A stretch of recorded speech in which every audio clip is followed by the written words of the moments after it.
بسم اللہ الرحمن الرحیم اقم الصلاۃ لدلوک الشمس الی غسق اللیل، نماز قائم کرو سورج ڈھلنے سے لے کر رات کی اندھیری تک، سورج ڈھلنے سے لے کر رات کی اندھیری تک۔ سورج ڈھلنے کا جو وقت ہے وہ مشرق سے جب سورج طلوع ہوتا ہے تو مغرب کی طرف سفر کرتا ہے، جب درمیان میں پہنچتا ہے تو تھوڑی دیر کے لیے بالکل وہ ایک جگہ پہ رک جاتا ہے، جیسے رکتا تو نہیں ہے، وہ چلتا ہی رہتا ہے، لیکن بالکل درمیان میں پہنچ کر ایسے لگتا ہے جیسے کہ یہاں پہ ٹھہر گیا ہو۔ مشرق سے جب طلوع ہوتا ہے نا تو ہمارا سایہ مغرب کی جانب ہوتا ہے، اور جب بالکل عین برابر ہمارے سروں کے اوپر پہنچتا ہے تو سایہ تھوڑی دیر کے لیے رک جاتا ہے ایک جگہ پر۔ پھر سورج مشرق سے مغرب کی طرف پہنچ جاتا ہے نا تو پھر سایہ ہمارا مشرق کی طرف بڑھنا شروع ہو جاتا ہے۔ تو جو ہی سورج مشرق کی حدود کراس کر کے مغرب کی طرف بڑھے نا تو اس کو سورج کا ڈھلنا کہتے ہیں، سورج کا ڈھلنا کہتے ہیں، اس کو زوال بھی کہتے ہیں۔ عموماً ہمارے ہاں یہ مشہور ہے عرف عام میں کہ زوال کے وقت نماز نہیں پڑھتے، حالانکہ جو زوال کا وقت ہوتا ہے اس وقت ظہر کا وقت شروع ہو جاتا ہے زوال کے وقت، لیکن جو عموماً عرف عام میں ایسا ہے کہ زوال کے وقت نماز نہیں پڑھنی، وہ اصل میں استواء شمس کا وقت ہوتا ہے، سورج بالکل برابر سر پہ ہوتا ہے، نصف النہار کا وقت ہوتا ہے، اس وقت نماز نہیں پڑھنی ہوتی، وہ لگ بھگ آدھا گھنٹہ کچھ اس کے آگے پیچھے اس طرح کا ٹائم ہوتا ہے۔ تو سورج جو ہی ڈھلتا ہے مشرق سے مغرب کی جانب نا تو فرمایا اس وقت سے لے کر رات کی اندھیری تک نماز پڑھو۔ تو علماء کرام نے فرمایا اس میں 4 نمازوں کا ذکر ہے، ظہر، عصر، مغرب اور عشاء۔ سورج ڈھلنے سے ظہر شروع ہوتی ہے اور پھر رات کے اندھیرے تک عشاء شروع ہو جاتی ہے۔ تو یہ 4 نمازوں کا ذکر اللہ تعالیٰ نے اس جگہ پہ فرمایا ہے۔ پھر رب کائنات نے ارشاد فرمایا وَقُرْآنَ الْفَجْرِ، اور صبح کا قرآن۔ یہاں فجر کی نماز کو قرآن سے تعبیر کیا گیا ہے۔ قرآن کریم میں آتا ہے وَرْكَعُوا مَعَ الرَّاكِعِينَ، رکوع کرو رکوع کرنے والوں کے ساتھ۔ اس کا مطلب ہے نماز پڑھو نماز پڑھنے والوں کے ساتھ۔ جس طرح رکوع نماز کا حصہ ہے اسی طرح تلاوت قرآن بھی نماز کا حصہ ہے، نماز کا رکن ہے۔ رکوع بول کر پوری نماز مراد لی، اسی طرح قرآن بول کر بھی پوری نماز مراد لی۔ تو مراد یہ ہے کہ سورج ڈھلنے سے رات کی اندھیری تک نمازیں پڑھو، یعنی وہ 4 نمازیں، اور فجر کی بھی نماز قائم کرو، فجر کی نماز۔ ان قرآن الفجر کان مشہودا، بے شک صبح کے قرآن میں فرشتے حاضر ہوتے ہیں۔ سبحان اللہ۔ اس کا مطلب ہے جب آپ نماز فجر پڑھ رہے ہوتے ہیں نا تو آپ کے ساتھ فرشتے بھی پڑھ رہے ہوتے ہیں۔ سبحان اللہ۔ اللہ کتنے خوش نصیب وہ لوگ ہیں جن کے ساتھ ہی فرشتے ہوتے ہیں۔ اللہ اکبر، سبحان اللہ۔ ویسے تو وہ سارا دن ہمارے ساتھ رہتے ہیں، لیکن یہ فجر کا جو ذکر ہوا نا یہ خصوصی ذکر ہے۔ سبحان اللہ، فجر کی خصوصی اہمیت ہے۔ علماء کرام نے فرمایا یہ فجر کے وقت جو رات کے جو فرشتے آئے ہوئے ہوتے ہیں نا، محافظ فرشتے رات کے، وہ صبح فجر کی نماز کے بعد چلے جاتے ہیں، پھر دن کے فرشتے آتے ہیں، اور دن کے فرشتے جب آتے ہیں تو فجر رات کے فرشتے بھی اس وقت تک وہیں پہ ہوتے ہیں فجر کے وقت۔ یہ دونوں فرشتے اکٹھے ہو جاتے ہیں، رات والے بھی دن والے بھی۔ سبحان اللہ، رات والے بھی قرآن سن کر جاتے ہیں۔ سبحان اللہ۔ اللہ فجر کی نماز کا قرآن، تو فجر کی نماز کے بعد بھی تلاوت قرآن۔ سبحان اللہ۔ روزانہ اللہ ہمیں توفیق عطا فرمائے ہم اپنے دن کا آغاز نماز فجر اور تلاوت قرآن سے کریں۔ جی سبحان اللہ۔ تو جی فجر کی نماز میں فرشتے حاضر ہو کر قرآن سنتے ہیں ہمارے ساتھ ساتھ۔ وَمِنَ اللَّيْلِ فَتَهَجَّدْ بِهِ نَافِلَةً لَكَ، اور رات کے کچھ حصہ میں تہجد کی نماز پڑھو، نافلۃ لک، حبیب یہ آپ کے لیے زیادہ ہے۔ 5 نمازیں فرض ہیں، چھٹی نماز جو ہے نماز وتر ہے وہ بھی واجب ہے، یہ تو تمام امت پر فرض اور واجب ہیں، لیکن نفل نماز جو ہے وہ حضور علیہ الصلوۃ والسلام کے لیے خصوصی طور پر لازم ہے، آپ پر فرض ہے حضور علیہ الصلوۃ والسلام پر، اس لیے رب کائنات نے فرمایا حبیب یہ آپ کے لیے زیادہ ہے، نافلہ ہے۔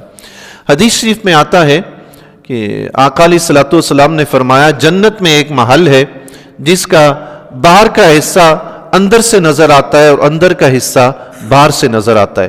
حضرت ابو مالک اشعری رضی اللہ تعالیٰ عنہ نے عرض کی یا رسول اللہ وہ محل کس کے لیے ہے، وہ محل کس کے لیے؟ آپ علیہ الصلوۃ والسلام نے فرمایا یہ میرے اس امتی کے لیے ہے جو شیریں گفتار ہو، بات کرتا ہو تو سننے کا دل کرتا ہو کہ یہ بولے تو میں سنوں. سبحان اللہ. بات کرتا ہو تو دل کرتا ہو کہ بھئی اس کے پاس بیٹھیں یا اس کے پاس جائیں, وہ اچھی باتیں کرتا ہے, اس کے پاس جائیں. فرمایا شیریں گفتار ہو, کھانا کھلاتا ہو مساکین غریبوں کو, کھانا کھلاتا ہو غربا کو. تیسری چیز فرمایا شیریں گفتار ہو, کھانا کھلاتا ہو, رات کو نماز تہجد پڑھتا ہو جبکہ لوگ سو رہے ہوں. اللہ اکبر, سبحان اللہ. یہ تین کام جو کرے گا یہ میرے اس امتی کے لیے وہ محل ہے جو جنت میں تیار کیا گیا ہے. سبحان اللہ. اللہ اکبر. ایک حدیث شریف میں آتا ہے کہ فرض نمازوں کے بعد سب سے افضل نماز نماز تہجد ہے. دیگر بھی اس کے بہت سے فضائل احادیث مبارکہ میں ذکر ہوئے ہیں رات کی نماز کے, نماز تہجد کے. پھر اللہ تبارک و تعالیٰ نے ارشاد فرمایا عسیٰ ان یبعثک ربک مقاما محمودا, قریب ہے کہ تمہارا رب تمہیں ایسی جگہ کھڑا کرے گا جہاں سب تمہاری حمد بیان کریں گے. سبحان اللہ. کس کی حمد بیان کریں گے؟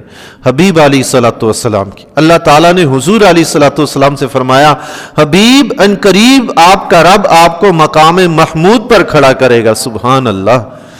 حضرت ابو ہریرہ رضی اللہ تعالیٰ عنہ سے روایت ہے, سنن الترمذی کی حدیث ہے. اسی آیت کو پڑھ کر آقا علیہ الصلوۃ والسلام سے مقام محمود کے متعلق پوچھا گیا یہ کیا ہے؟ آپ علیہ الصلوۃ والسلام نے فرمایا یہ شفاعت ہے. یہ کیا ہے؟ شفاعت ہے. مسند امام احمد کی حدیث ہے, وہ بھی حضرت ابو ہریرہ رضی اللہ تعالیٰ عنہ سے روایت ہے. یہی آیہ مبارکہ پڑھ کر آقا علیہ الصلوۃ والسلام سے پوچھا گیا یا رسول اللہ یہ مقام محمود کیا ہے؟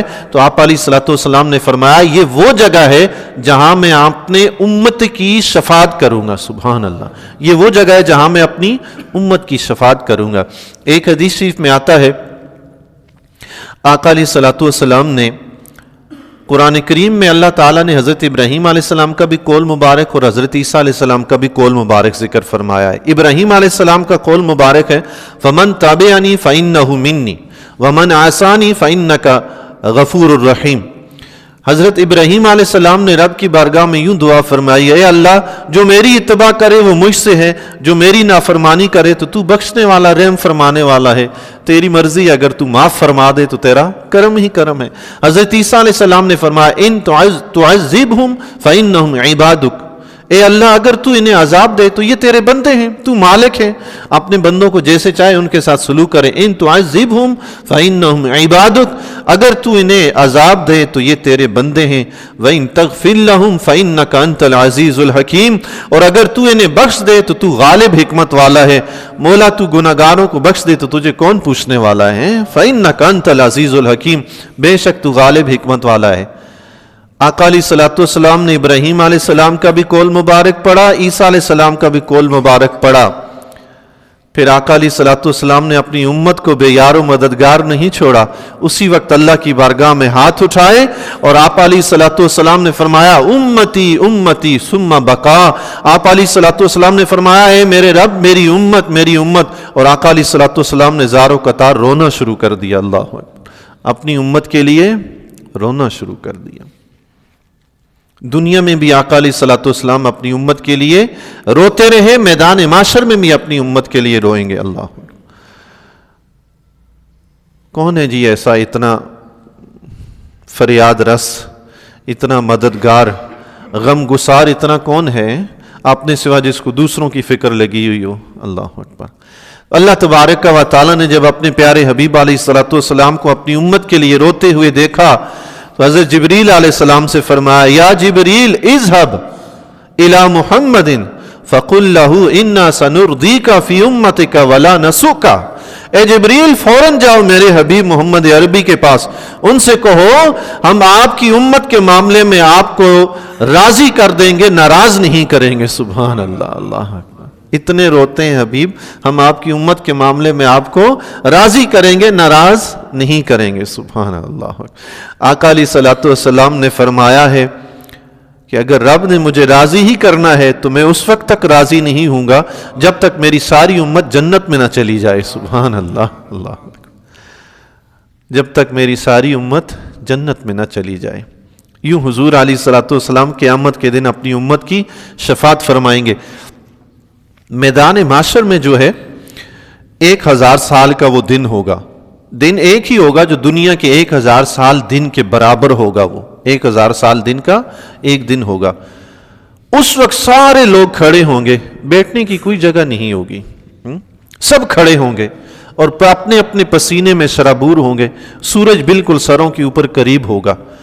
اس وقت آدھا دن گزر جائے گا، یہ 500 سال کے برابر وقت گزر جائے گا کھڑے کھڑے۔ اللہ اکبر، ہم تو نماز میں 5 منٹ کھڑے نہیں ہو پاتے، 500 سال وہاں میدان معاشر میں کھڑے۔ اللہ اکبر، رب کا غضب اور جلال اتنا ہوگا کسی کو بیٹھنے کی جرت کیا۔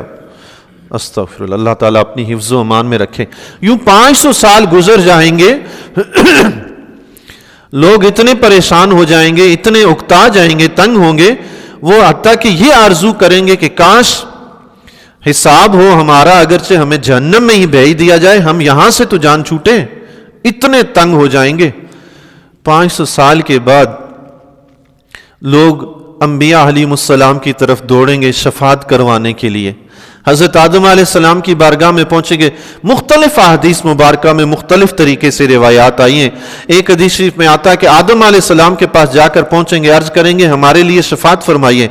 آدم علیہ السلام فرمائیں گے یہ کام میں نہیں کر سکتا، ابراہیم علیہ السلام کے پاس جاؤ، وہ خلیل اللہ ہیں۔ تو امت لوگ دوڑتے ہوئے ابراہیم علیہ السلام کے پاس آئیں گے۔ جب ان کی بارگاہ میں شفاعت کے لیے عرض کریں گے کہ رب سے عرض کریں کہ حساب شروع ہو، ابراہیم علیہ السلام فرمائیں گے یہ کام میں نہیں کر سکتا، تو موسیٰ علیہ السلام کے پاس جاؤ، وہ کلیم اللہ ہیں۔ موسیٰ علیہ السلام کے پاس آئیں گے تو موسیٰ علیہ السلام بھی فرمائیں گے یہ کام میں نہیں کر سکتا، تو عیسیٰ علیہ السلام کے پاس جاؤ، وہ روح اللہ ہیں۔ تو لوگ دوڑتے ہوئے عیسیٰ علیہ السلام کے پاس آئیں گے تو عیسیٰ علیہ السلام فرمائیں گے یہ کام میں بھی نہیں کر سکتا، البتہ تمہیں ایسی ہستی بتا دیتا ہوں جو یہ کام کریں گے، تم محمد عربی کے پاس جاؤ، وہ یہ کام کریں گے۔ سبحان اللہ۔ اس وقت لوگ حضور علیہ الصلوۃ والسلام کی بارگاہ عالیہ میں حاضر ہوں گے، آقا علیہ الصلوۃ والسلام کسی کے پاس نہیں بھیجیں گے، آپ فرمائیں گے انا لہا انا لہا، یہ کام میں کروں گا میں کروں گا۔ سبحان اللہ، اللہ اکبر۔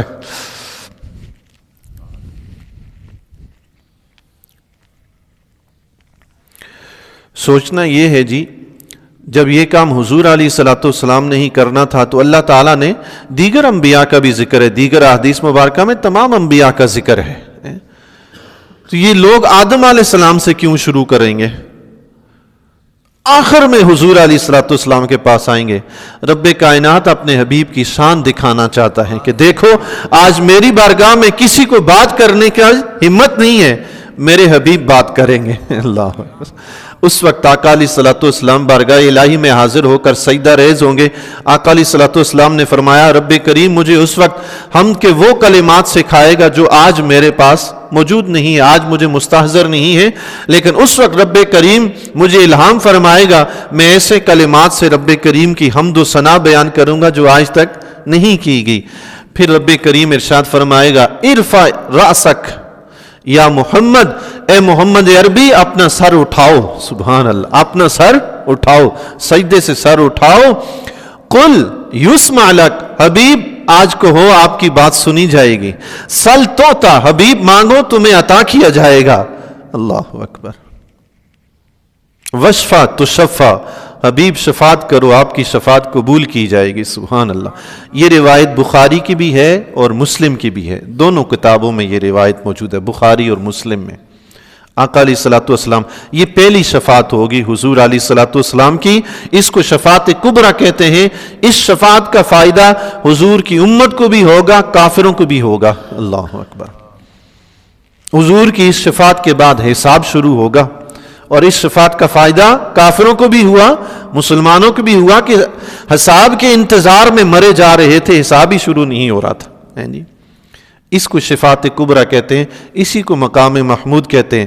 جب میدان معاشر میں لوگ حضور علیہ الصلوۃ والسلام کی یہ شان دیکھیں گے کہ آج اللہ کی بارگاہ میں کوئی بھی بات کرنے کی جرت نہیں کرتا اور حضور تو بخشوائے جا رہے ہیں، سبحان اللہ، اس وقت سب حضور کی تعریف بیان کریں گے۔ سبحان اللہ اکبر۔ حضور علیہ الصلوۃ والسلام کی جو شفاعت ہے،